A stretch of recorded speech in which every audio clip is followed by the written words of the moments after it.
My name is Angie Newman, and I'm the Eastern Washington Program Director for all of Crest. The Strong Families Ministry is a movement of compassion aimed at child abuse prevention and returning the church to the forefront of caring for widows and orphans. We do this by partnering with local community agencies who refer to us when a family is in crisis. We then will voluntarily host the children of the family that's in crisis for generally short periods of time, while parents get back on their feet, get medical care that they need, go to rehab, any of those types of things.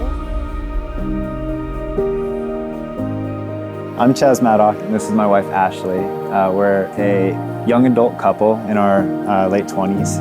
Hi, we're the Plaguers. My name's Kathy Plager. My name is Corey Plager, and we are now empty nesters.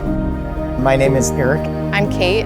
We are in full season of raising children and the chaos that is. So how long have you guys been host family? We have been hosting for 9 months. We've been a host family for almost 2 years. 4 years now. Can you guys share a story that has been really impactful for you? We hosted a 4-month-old for a week. Her mom was living in a homeless shelter, recently clean from an addiction. But she needed to go to the west side for a training for work, and she was very nervous about going over there. This was a place that Her addiction had started originally. she had fallen into addiction in the same place this training was, and so this was a very vulnerable trip for her. Every night she would call and say goodnight to her little baby and send pictures and updates. And there was one night we were on the phone with her.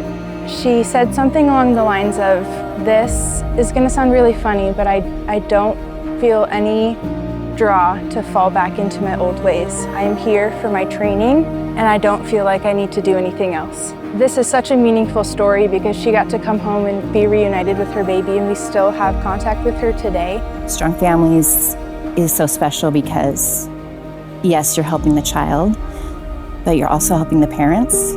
And so a lot of these issues are generational issues. And so I felt like in order to really help the kids, if we can help the parents too, that's really the key. I think we had some hesitation, maybe me a little bit more than you in the beginning.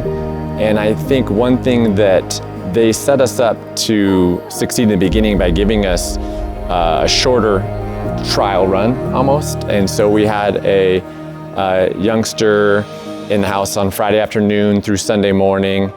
And I think it really showed us that we could do it. It wasn't a huge commitment to start, so we kind of got to have some training wheels for the first time. And so that was one way that they helped us kind of get over that hesitation. Angie and the Strong Families team, they say, you can say no. Like if you're stressed that week, you know you have extra things going on and you can say no. And in the beginning I was like, I'm not gonna be able to say no, it's gonna be so hard. I mean, and then it was like, oh no, really, if you can't do it, that's fine. But then when there are weeks where you do have a little extra time and you can open your home, they're there for you and they're supporting you through it. Recently being out of law school and starting my legal career and things like that, I don't have the time to do this. I don't have the time to take care of someone else's kid and jump into this role that I don't have experience with. We don't have kids of our own, so it's scary. Like I had, fears of like, are they gonna like us? And what if they don't?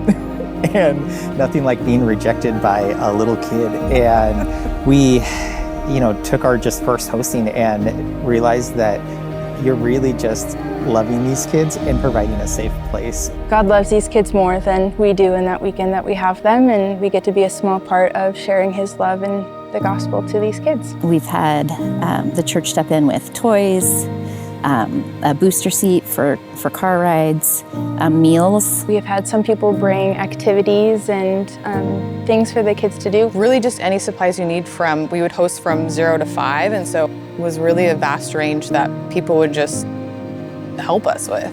Being the hands and feet of Jesus is really actually simple to do. And it put all of our fears and unease at rest. And we just got to kind of cast it to Jesus. Also, there's just a spiritual growth in serving that can't really be duplicated in other ways. And I think that just sums up the Strong Families ministry and what we're supposed to do. We're supposed to build a community around these families And now she has that community that she maybe didn't have before.